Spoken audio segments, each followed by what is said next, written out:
Why can't I find the stream?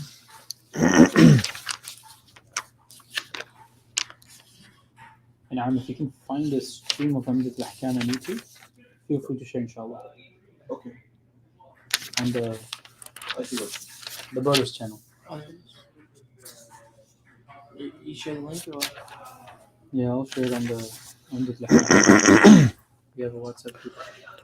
باب السنن الراتبة وتأكيد ركعتي سنة الفجر وفضلها. طيب، وعليكم السلام ورحمة الله وبركاته.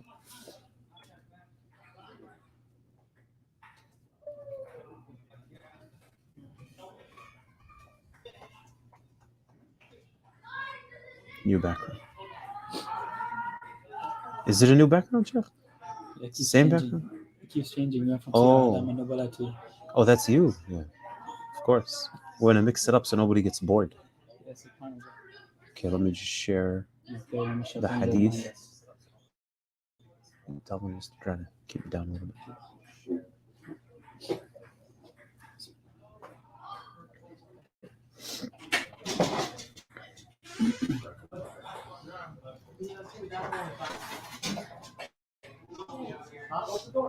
Okay, you got the Hadith did the Hadith come up on this? It did. Oh, on the YouTube, let me see that. It's loading. on It'll YouTube. come. Comes at a time. You guys see the Hadith or no? You see it? Mm-hmm. Oh, that's It's just just. Oh, there we go. Muhammad's phone is slow. Sorry. طيب. بسم الله والحمد لله والصلاة والسلام على رسول الله وبعد. باب سنن الراتبة وتأكيد ركعتي سنة الفجر وفضلها. If you want to just turn your volumes down. Turn your volume down. Okay. So chapter on the Sunan al-Ratiba. Sunan al-Ratiba. Okay, the Sunan al-Ratiba are the ones that the Prophet Muhammad ﷺ remained doing, rarely left. Those that are mentioned in multiple ahadith. Okay, so they're the ones that he encouraged, mentioned with high levels of reward, rarely left doing. وتأكيد ركعتي سنة الفجر وفضلها, and the affirmation of the 2 rak'ats before Fajr and its virtue. Okay, so for the salawat, for the obligatory salawat, there are sunan that are ratiba. With most of them, there are sunan that are ratiba. Okay, and this is for the scholars mentioned, yani, an increase in reward and good deeds, raising the ranks, forgiveness of the sins, and other wisdoms, right? So, and the Prophet ﷺ, again, he would rarely leave them except during what? Except during, it was known that he would leave them during travel. Okay? During travel, he didn't pray the rawatib other than, as we'll come to, the Fajr, the Sunnah of Fajr and Witr. Okay? The others he only prayed while he was a resident, and he didn't pray them while he was a traveler. So let's look at the first hadith, and then we'll say more, inshallah. No. Maybe you have to go a little bit louder if you can. عن عبد الله بن عمر رضي الله عنهما قال صليت مع رسول الله صلى الله عليه وسلم ركعتين قبل الظهر وركعتين بعدها وركعتين بعد الجمعة وركعتين بعد المغرب وركعتين بعد العشاء وركعتين قبل الفجر وفي لفظ فأما المغرب والعشاء والجمعة ففي بيته وفي لفظ للبخاري أن ابن عمر قال حدثتني حفصة أن النبي صلى الله عليه وسلم كان يصلي سجدتين خفيفتين بعدما يطلع الفجر وكانت ساعة لا أدخل على النبي صلى الله عليه وسلم فيها. جميل. طيب, so the hadith from Abdullah ibn Umar قال صليت مع رسول الله صلى الله عليه وسلم ركعتين قبل الظهر. He mentions, Abdullah ibn Umar mentions the sunan that he prayed with the Prophet Muhammad ﷺ at the time of the Prophet Muhammad ﷺ, that he saw the Prophet Muhammad ﷺ pray. So he says 2 rak'at before dhuhr. Okay, and in some narrations it comes 4 rak'at before dhuhr. He mentions 2 rak'at before dhuhr.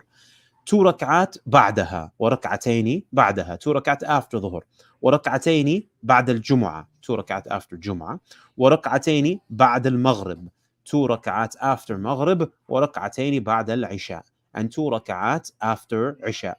وفي لفظ فأما المغرب والعشاء والجمعة ففي بيته. As for the sunnah of Maghrib and Isha and Jum'ah, he prayed them in his home, in his house. وفي لفظ البخاري أن ابن عمر قال حدثتني حفصة. He narrates from Hafsa. Who is Hafsa? Hafsa is his sister. Okay, so he would narrate from her. Yani he heard from her. She was in the home of the Prophet ﷺ. She would have access and see certain things that others might not see, being his wife. So they would often ask the wives, and for him, since it was his sister, it was easy for him to ask her questions. What did the Rasulullah do in this situation and that situation? And they would get the knowledge this way. أن النبي صلى الله عليه وسلم كان يصلي سجدتين خفيفتين بعدما يطلع الفجر. He would pray 2 light rak'ats, and this is the sunnah of Fajr. Okay, meaning once Fajr entered, before they prayed the fariḍah. وكانت ساعة لا أدخل على النبي فيها. He said, and it was at a time when we wouldn't enter. I wouldn't enter on the Prophet Muhammad ﷺ during that time. Okay, obviously for the haraj, they wouldn't go into his house or knock on his door during that time before Salatul Fajr. Jameel? So of some of the wisdoms that the scholars, they mention, for example, the sunnah before is what? It will bring you into the mindset. It will make it easier for a person to have khushu' during the actual fariḍah, because you take your, you put yourself into that salah mindset. You've prayed 2 rak'at now, your mind and your body is calm, and you're prepared for the fard. So the quality of your fard prayer is going to be better if you led into it with a sunnah. And the sunnah after will do what? It will compensate for any shortcoming during the fard, for that part of it that we didn't attain the reward of because the mind wandered here and there, and the shortcomings and what we didn't follow the sunnah of. Then the sunnah afterward will compensate for the mistakes that we made. Okay, in different narrations, like in the narration recorded by At-Tirmidhi, Sahih al-Jami', there was 12 raka'at mentioned, and the Prophet ﷺ said about those 12 that whoever prays these 12 will have a home built in Jannah for him. Okay, so by praying 12 raka'at, and those 12 were the 2 before Fajr. It's 2. 4 before Dhuhr. So that's what? 6. That gives us 6. And then 2 after Dhuhr. 2 after Dhuhr. That's 8. Then 2 after Maghrib. 2 after Maghrib. 10. 10. And then 2 after Isha. That's 12. So those are the 12 rawatib, according to that narration, that the Prophet ﷺ said, authentically narrated, that whoever prays those will have a home built in Jannah. Asr is not mentioned, except that in another hadith, the Prophet ﷺ said that whoever prays 4 rak'at before Asr, he will have the mercy of Allah. The mercy of Allah will be upon the one who prays 4 rak'at before Asr, but it's not considered of the rawatib because the Prophet ﷺ didn't do it all the time. Okay, question? If you like miss one of the sunnah like at a certain time, are you allowed to make it up so that you get the full goal? You can make it up now. There's narrations about the Prophet ﷺ making up sunnah. He missed sunnah in one hadith after Dhuhr. He was busy with some people that were talking to him and asking him questions. So he prayed the sunnah that he missed from Dhuhr after Asr. So you can make it up, and there's no problem in that. Is there a sifa of the salah in Bukhari where Aisha al-Mu'mineen said something like, هل قرأ بأم الكتاب? هل قرأ بأم الكتاب? Did he read with the mother of the book? يعني did he read Surah Al-Fatiha? Is that what you mean? هل قرأ بأم الكتاب؟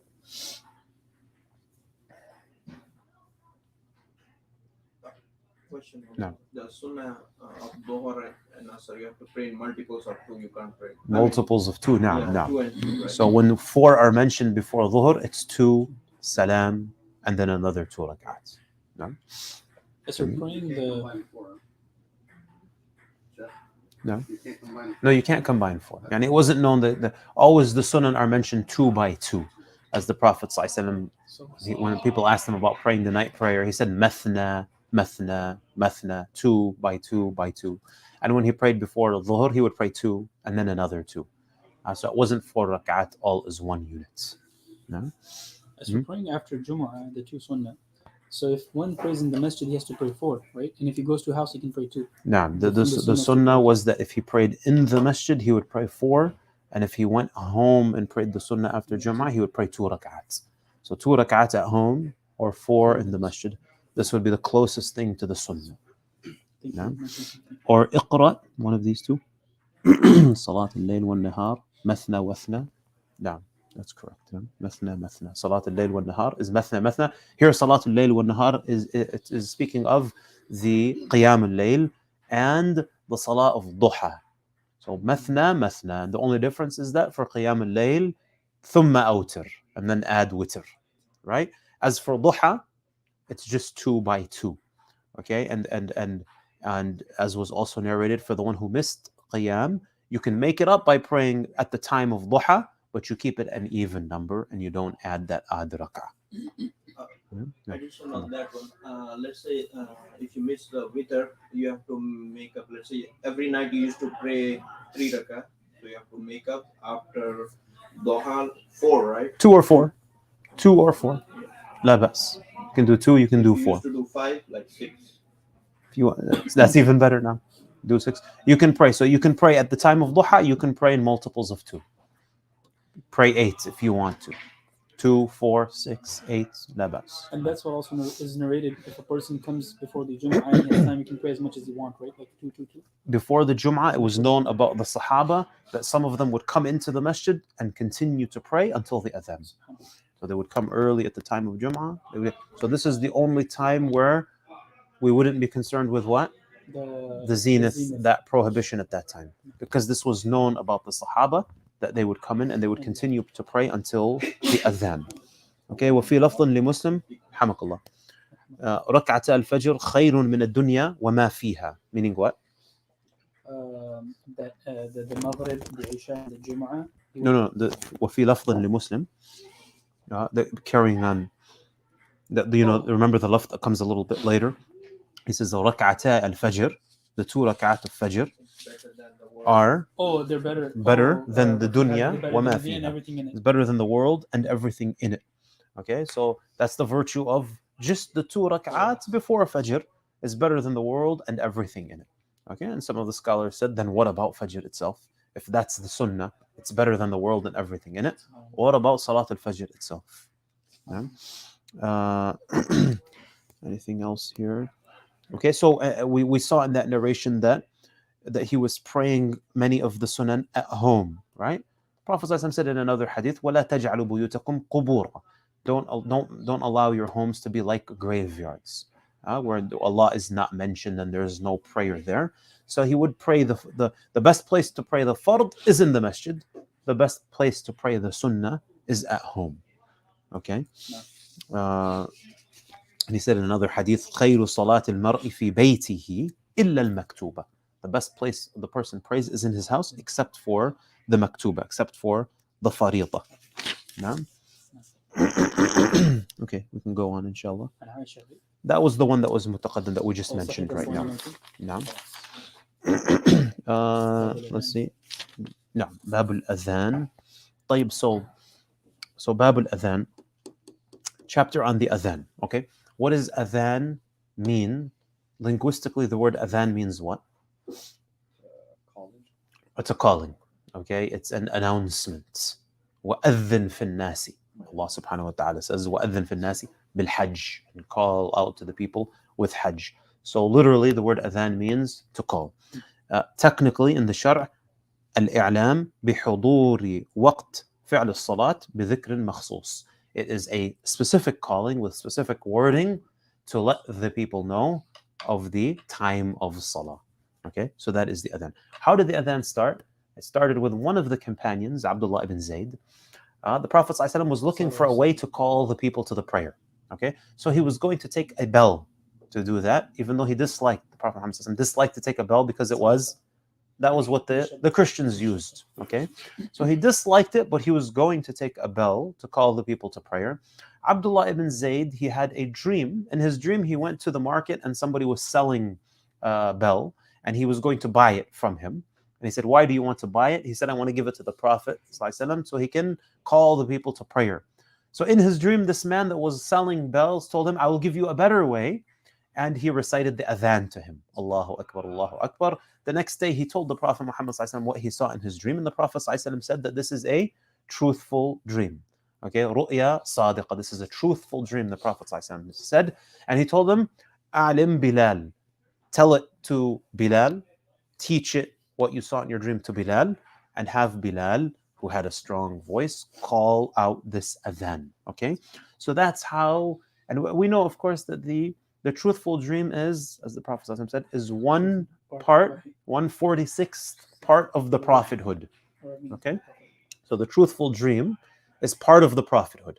Prophet Muhammad ﷺ, before the nubuwwah, before the prophethood started, he was seeing truthful dreams for a period of 6 months. Like, and he would have a dream, and it would happen vividly, exactly as he saw it in the dream. And this continued to happen to him for a period of 6 months. Okay, and it was Allah subhanahu wa ta'ala was preparing him for what was to come. Because this is some type of miracle. Imagine if you had a dream every night for 6 months and it happens the next day exactly as you saw in your dream. This is strange, right? So Allah subhanahu wa ta'ala is one of the ways that Allah was preparing him for the prophethood. So the truthful dream is the only part that remains of the prophethood. Okay? So dreams can be truthful, they can be a sign from Allah, they can be an indication, an inspiration from Allah subhanahu wa ta'ala. Now, we cannot, of course, establish some rulings or religion based on something we saw in our dream. As for Abdullah ibn Zayd, it was the Prophet Muhammad ﷺ that confirmed that what he saw was truthful. We can't have this confirmation for ourselves. So we can't, we don't know for sure. No? So I think there's a similar narration to it where I think Umar bin Khattab or somebody came and said that I saw that too. Mm-hmm. Right? Sahih, naam. In one narration, Umar said, and I saw that as well. Naam. Is it true that the person in the dream is an angel? The person selling the No, it wasn't an angel, no. It was somebody selling something in his dream. Tariq, alaikum assalam wa rahmatullah. Regarding the hadith where the Prophet ﷺ said, whoever prays 4 rakat before dhuhr and 4 after it, the fire will not touch him. 4 and 4. Is this an authentic narration? I have to double check the authenticity of that narration. Tariq, wallahu alam. How do we combine this when we consider the 12? If it is authentic, then you can still combine it with the 12. That would just make it more than 12. So there's no contradiction. So that would make it more than 12, and there's no harm in having more than what's mentioned in a hadith, for example. But it would be those specific 12 that you'd want to make sure to pray, and then if you added to them based on other narrations, like the narration about before Asr and as such, then no harm, inshallah, in doing that. No? It's sahih. Okay, so alhamdulillah, that hadith is authentic now. The hadith of 4 and 4 is authentic. So these narrations can be combined. We can add 4 before Asr, we can add 4 after Dhuhr, فلا بأس. But if you're praying, if you're praying all of the sunan, then those 12 you'd want to make sure to maintain those specifically. Now, okay, let's go on to the hadith, inshallah. قال المصنف باب الأذان عن أنس بن مالك رضي الله عنه قال أمر بلال أن يشفع الأذان ويتر الإقامة. نعم. جميل. Okay, so of course the adhan it has many virtues. Of the virtue of the adhan is the tawheed is mentioned in it. The prophethood, the risala is mentioned in the adhan. The calling people to success, hayya ala al-falah, is mentioned in the adhan. The adhan is from the sha'air of Islam, obviously. When you hear the adhan, it's like, the rites and the rituals of Islam being established in a place. So there's many virtues to the adhan. Here in this hadith, عن أنس ibn Malik قال أمر Bilal. Bilal was what? He was ordered. If he was ordered, then when this type of wording comes in a hadith, umira, that means who ordered him?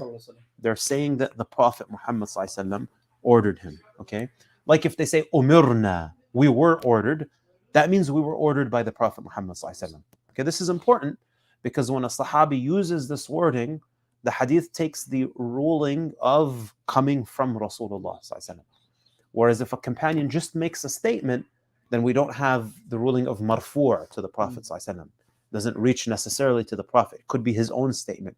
But he says, umirna, umira, okay, or he says, for example, nuhina, we were prohibited from, that means it came from Rasulullah sallallahu alaihi wasallam. Umira Bilal an yashfa' al-adhan. Okay, so Bilal was ordered to do what? To have shafa'. Shafa' is two, right? Shafa' is two in the adhan.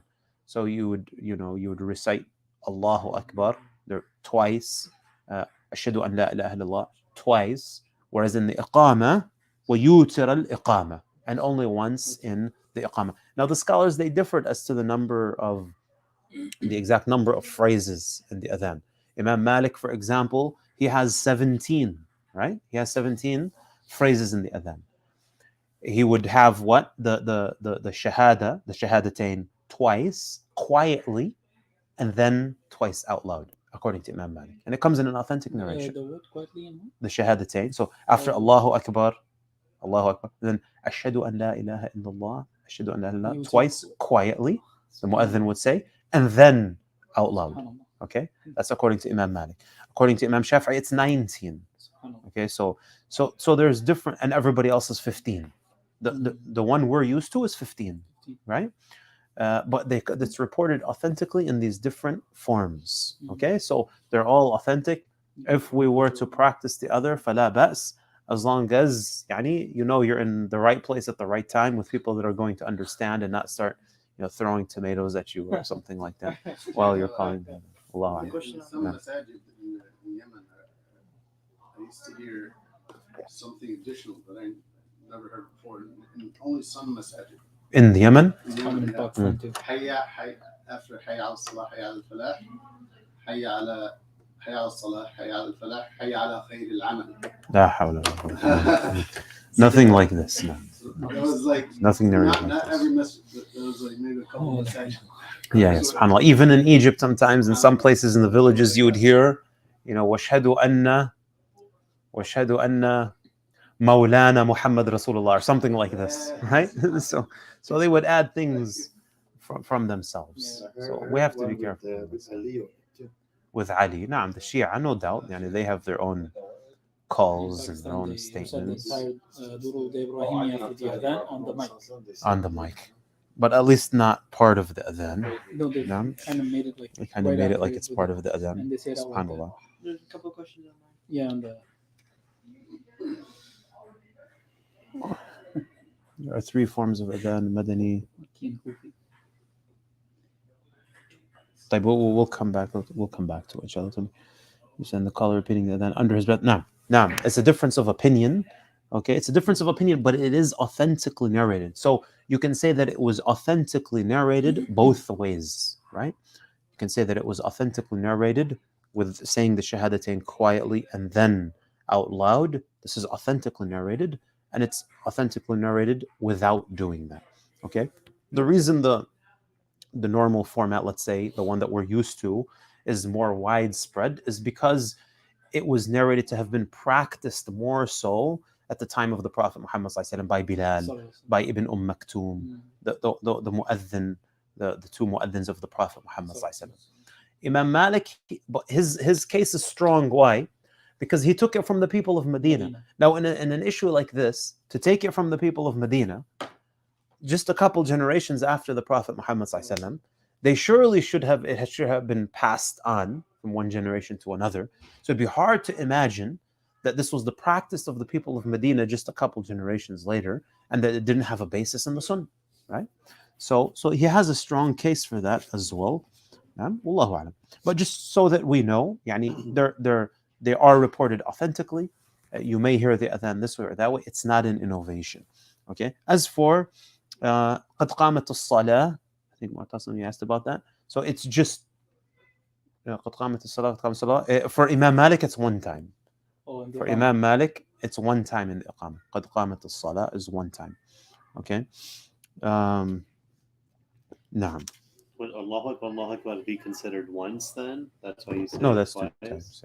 It's twice. Oh, okay. Yeah, two times is correct. What about So in Adhan you only say Allahu Akbar, Ashhadu an la ilaha. You wouldn't repeat it? No, you would repeat it.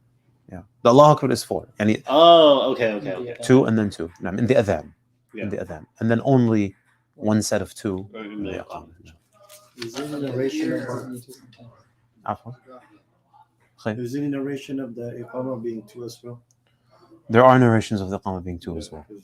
No, like the method of the Ahnaf. No, But you can't mix That was with my question.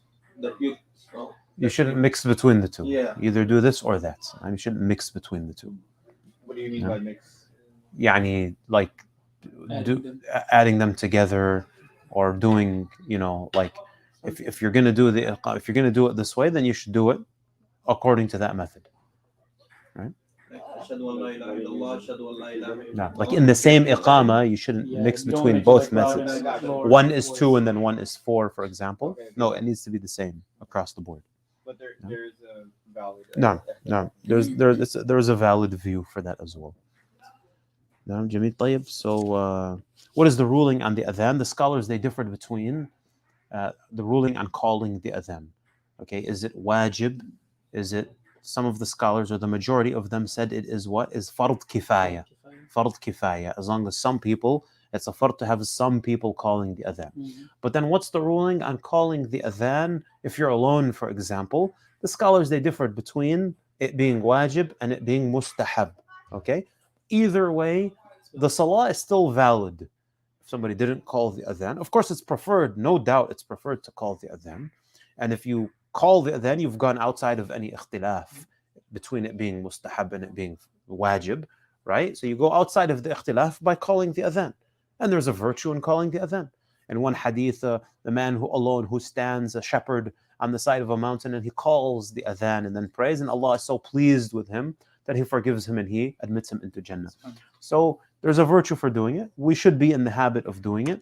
But if a person didn't do it, it doesn't invalidate the prayer itself. The prayer is still valid. No? Would that count as making it to a complete salah? You do the adhan, then the iqamah, and then you do the salah. Would that be like from complete as salah? You could say in all, then aspects. you've practiced that which is closer to the sunnah and more complete. But as for because the adhan is not part of the salah, it doesn't make the salah complete or invalidate it, because it's outside of the salah. Now, if we do the adhan by ourselves, can we do it quietly, or do we have to no, out loud. If you do the adhan, should be out loud. The adhan is a call. Yeah, it's not something that's said quietly. To some extent, if you're in a public place and you don't want to be very loud, for example, but it should be said in a voice. It's not something that's recited quietly within yourself or under the breath. It's just for Jama'ah, right? No, you would say the iqamah as well. Yeah. Even if you're praying alone, you should call the iqamah. To the extent that even when they were combining salawat, they would have only one adhan, but there would be an iqamah for each salah. If you're praying dhuhr and asr and combining them, you would still do another iqamah for asr. So iqamah takes the same ruling as adhan, being Same ruling as the adhan. between wajib and mustahab. Wajib and mustahab. No. Okay. Let's see. Anything else? Okay. So also, from this narration, Bilal and Ibn Maktoum, they would switch off, calling the adhan, and then both of them, I think it comes in the next narration. Okay. Yeah. Okay.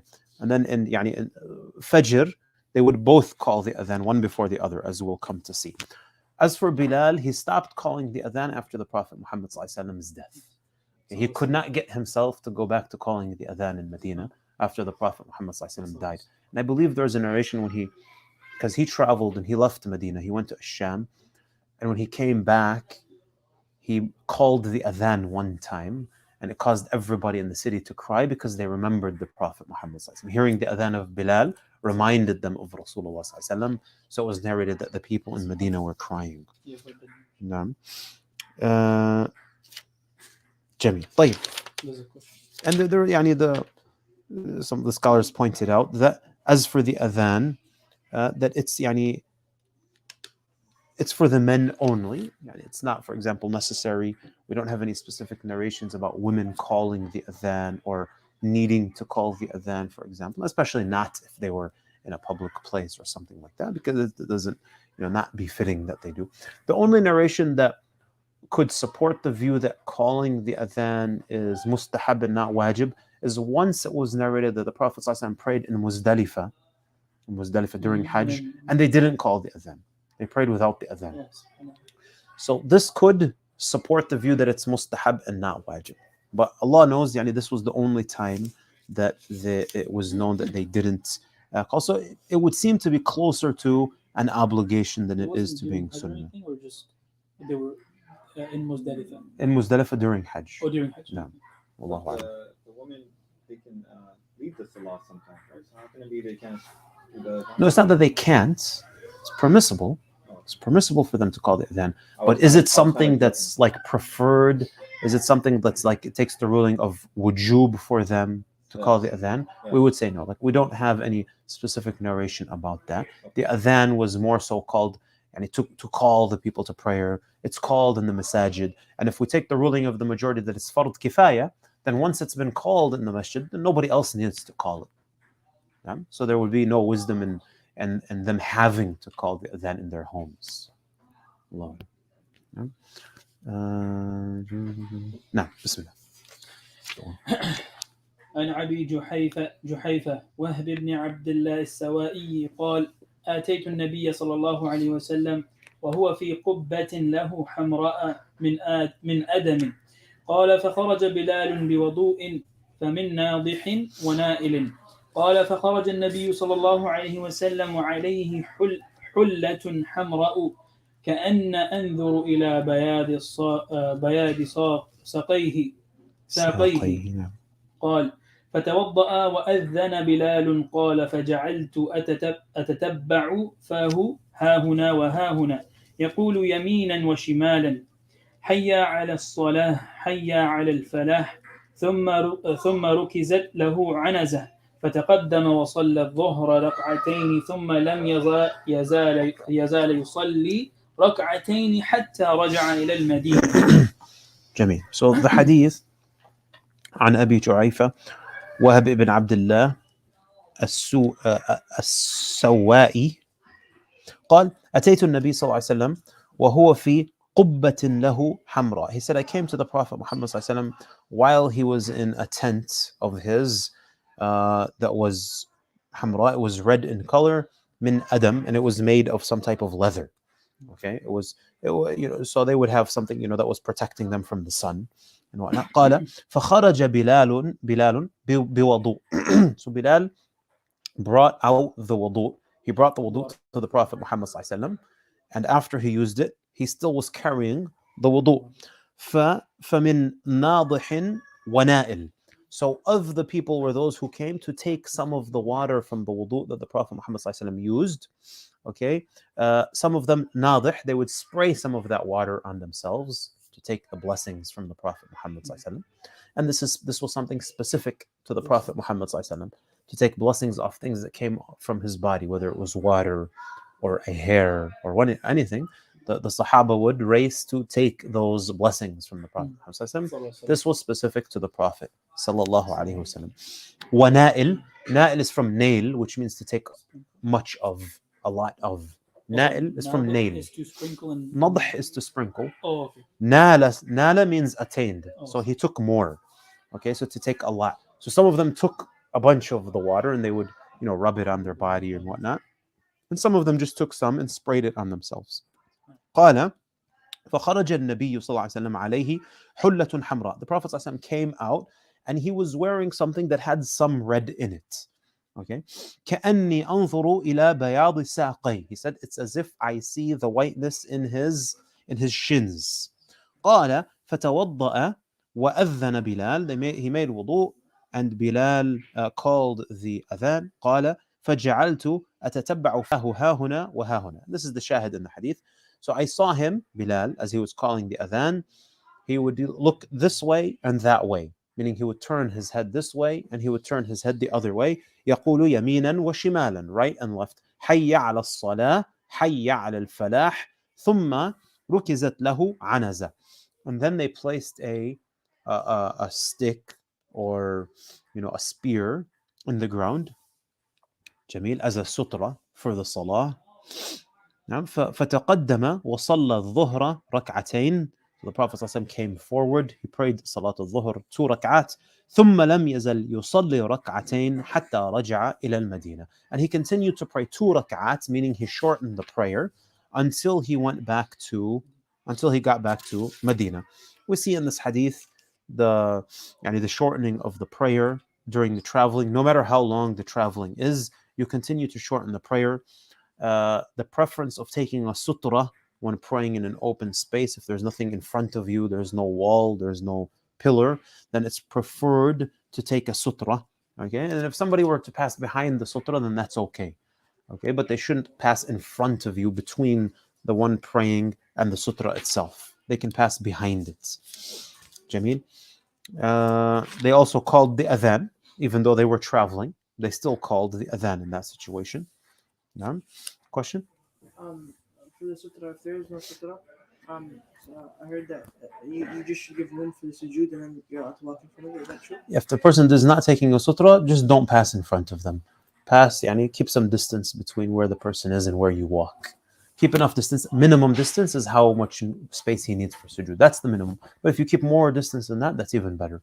And as for salah, if there's a jama'ah going on, you can go in between the salah, right? Because the narrations of, I think, Anas ibn Malik and others. Good observation. So if it's a jama'ah, then the sutra, the imam is the sutra for the jama'ah. Yeah. So you can pass between the rows, but don't pass in front of the imam. Some people have the misconception that you can't pass between anybody, okay? And they would, for example, enter a masjid and then pray in the hallway because they don't want to pass between the rows, right? It's permissible to pass between the rows, and there's narrations about that from the companions, as long as you don't pass in front of the imam. There's no harm in passing between the rows of the ma'mumin, the people praying behind the imam. No? I've seen actually when all the rows are filled, you're allowed to pray right next to the imam, even in If there's no place other than right next to the imam, then take the place right next to the imam. It's better to do that than to start a new row by yourself. Okay?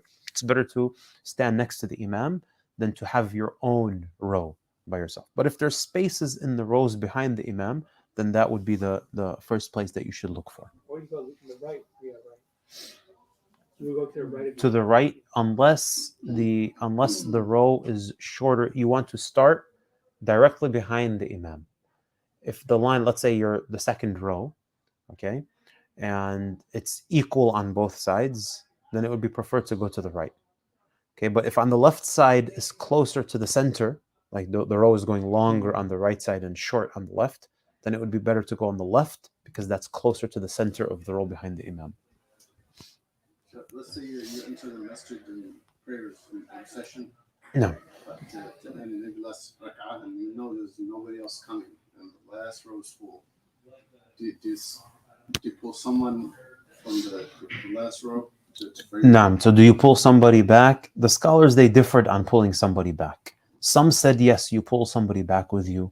Some said no, because the first rows are better. So to take somebody back from better to less good is not something that we want to do, to pull somebody back. So the first thing that you would try to do is look for a place in the rows that are already established. If not, and there, it's towards the end of the salah, you don't expect anybody else to come in. If you can stand next to the imam, then stand next to the imam. The last option is to pray in a row by yourself. Okay? If you have to, you have to. It becomes a darura in that situation. But the salah will still be valid. Allahu a'lam. Yeah. Question? Say so for Eid, and it's filled, and then you can't find a spot. Eid, you can pray anywhere.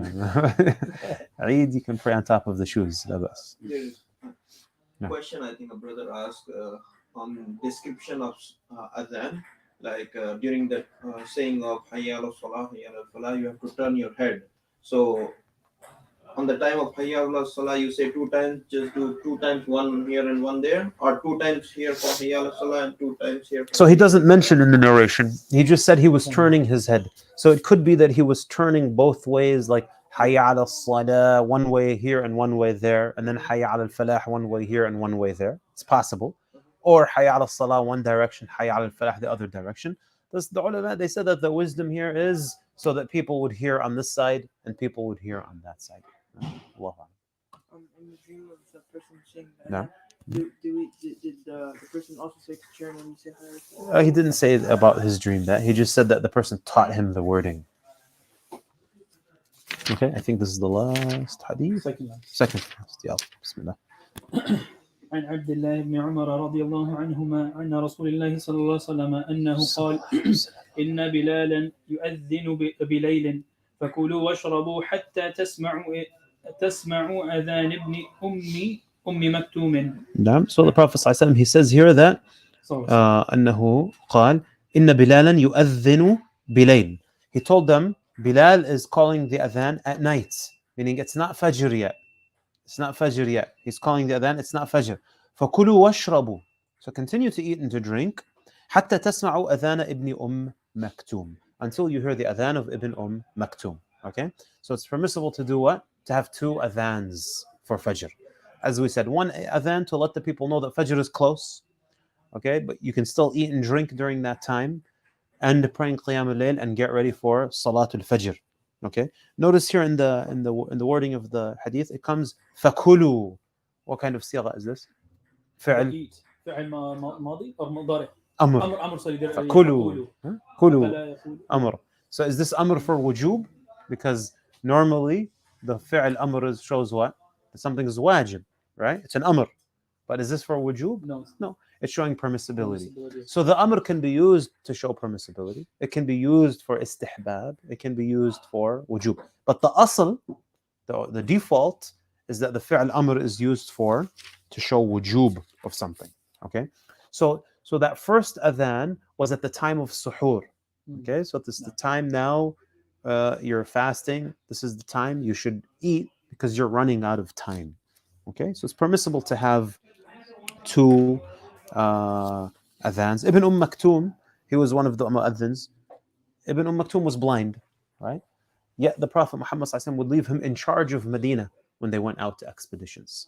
So he would be the one left in charge of Medina when they would go out for an expedition, because obviously he couldn't go out for jihad, although there is some narrations that he even went out and he was the flag bearer in certain battles. Allahu Akbar. Just for my own knowledge, this man was the man that was in the Quran when Allah says that you turn your face when the blind man came to you. That's the same man. No. According to some narration. Oh, really? Okay. So that was probably before? That was before, no doubt. No.